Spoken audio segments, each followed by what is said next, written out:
श्री कृष्ण द्वैपायन व्यास देव को ऋषि वेदव्यास के नाम से भी जाना जाता है।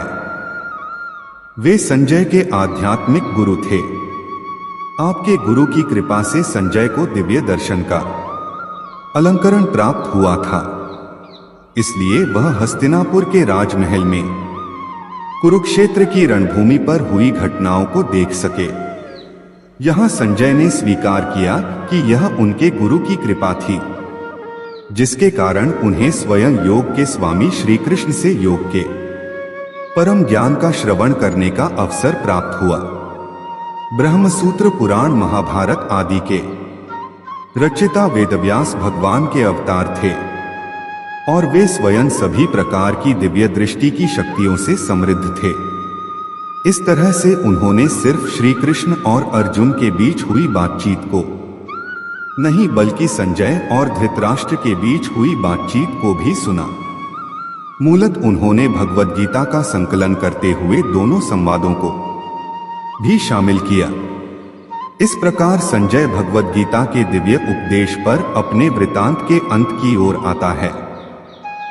वह अर्जुन को महात्मा कहकर संबोधित करता है, क्योंकि उसने श्री कृष्ण के उपदेशों और आज्ञाओं को स्वीकार किया, इसलिए वह श्रेष्ठ विद्वान बन गया। संजय अब अभिव्यक्त करता है कि उनके दिव्य संवादों को सुनकर वह इस प्रकार से अचंभित और स्तंभित हुआ, जिससे उसके शरीर के रोंगटे खड़े हो गए, जो गहन भक्ति के उत्साह का एक लक्षण है। इस श्लोक में अधिष्ठानम का अर्थ निवास स्थान है और यह द्रव्य शरीर से है, क्योंकि कर्म केवल तभी जा सकते हैं जब आत्मा शरीर में स्थित हो। कर्ता का अर्थ है कार्य को करने वाला, और यह आत्मा के संदर्भ में है।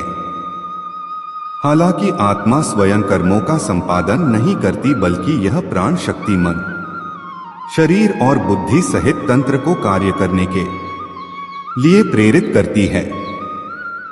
आगे फिर इसकी पहचान अहम के प्रभाव के कारण इन कर्मों के साथ होती है। इसलिए शरीर द्वारा निर्मित कार्य के लिए आत्मा अतुल्य है और इसे कर्ता और ज्ञाता दोनों कहा जाता है।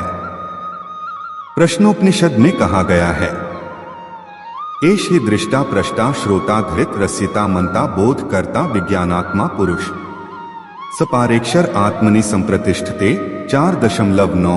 अर्थात यह आत्मा ही है जो बनाती है, स्पर्श करती है, सुनती है, अनुभव करती है, स्वाद लेती है, सोचती और समझती है।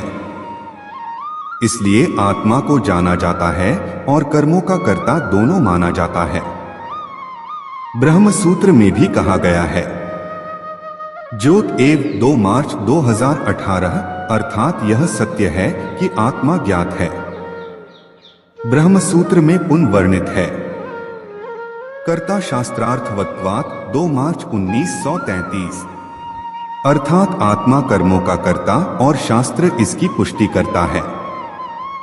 धार्मिक उद्धरणों से यह स्पष्ट होता है कि आत्मा भी कर्मों को पूर्ण करने का एक कारक है। इंद्रियों का प्रयोग उपकरण के रूप में किया जाता है। इंद्रियों के बिना आत्मा स्वाद, स्पर्श, देखना, सुनना इत्यादि से संबंधित क्रियाओं का अनुभव नहीं किया जा सकता है। इसके अतिरिक्त हाथ, पांव, मुंह, लिंग और गुठली ये 5 कर्मेंद्रियां हैं।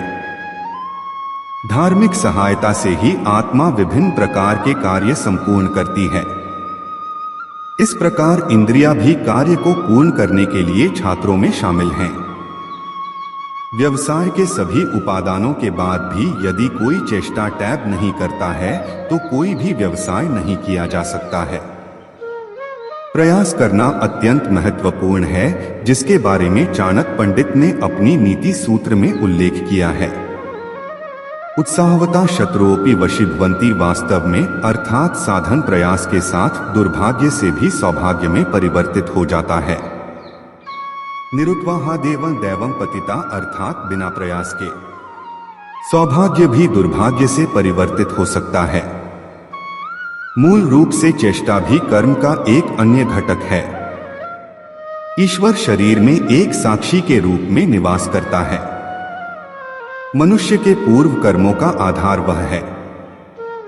विभिन्न प्रकार के लोगों को कर्मों का संपादन करने के लिए अलग अलग प्रकार की योग्यताएं प्रदान की जाती हैं, जिससे वे व्यवसाय कर सकते हैं। इसे कोई भगवान का विधेय भी नहीं कह सकता है। उदाहरण के लिए कुछ लोग ऐसे कुशाग्रता से व्यापारी होते हैं जो कि वे व्यवसाय कर सकते हैं। वे अपार धन संपदा समाहित कर सकते हैं। कॉम्प्लेक्स पोलैंड में भी वे अपनी वित्तीय एवं आर्थिक विश्लेषणों से लोगों को चकित कर देते हैं।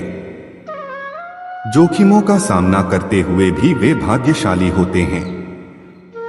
ऐसी विलक्षण बुद्धि उन्हें भगवान बनाती है, द्वारा प्रदान किया जाता है।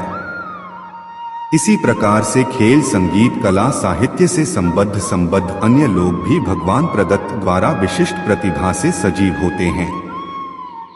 यह भगवान ही हैं जो लोगों को अपने पूर्व कर्मों के अनुसार विशेष योग्यताएं प्रदान करते हैं।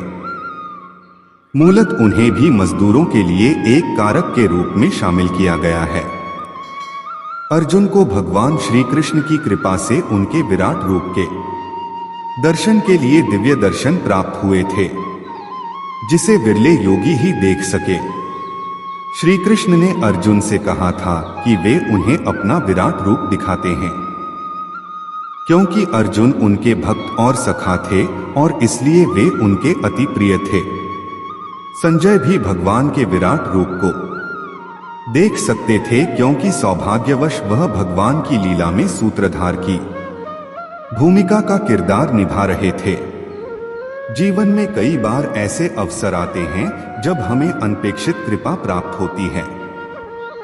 यदि हम इसे स्पष्ट रूप से प्रयोग करते हैं तो हम अध्ययन से अपनी साधना में उन्नति करते हैं। संजय ने देखा कि वह बार बार चिंतन कर रहे हैं और भक्ति की धारा बह रही है। आध्यात्मिक अनुभूति ऐसा आनंद प्रदान करती है जो सकल विश्व सुखों से कई गुना अधिक आनंद और संतोष प्रदान करता है। संजय ऐसे सुख से प्रमुदित हो रहे थे और इसे वह धृतराष्ट्र के साथ भी बांटते हैं। अद्भुत संवाद को ध्यान में रखकर और उनके स्मरण से उन्हें दिव्य आनंद की अनुभूति हो रही है, जिसमें इस ग्रंथ में निहित ज्ञान की प्रतिष्ठा और भगवान की लीला जिसका साक्षी था की दिव्यता प्रकट होती है। पूरा वीडियो देखने के लिए दिल की गहराई से शुक्रिया, धन्यवाद।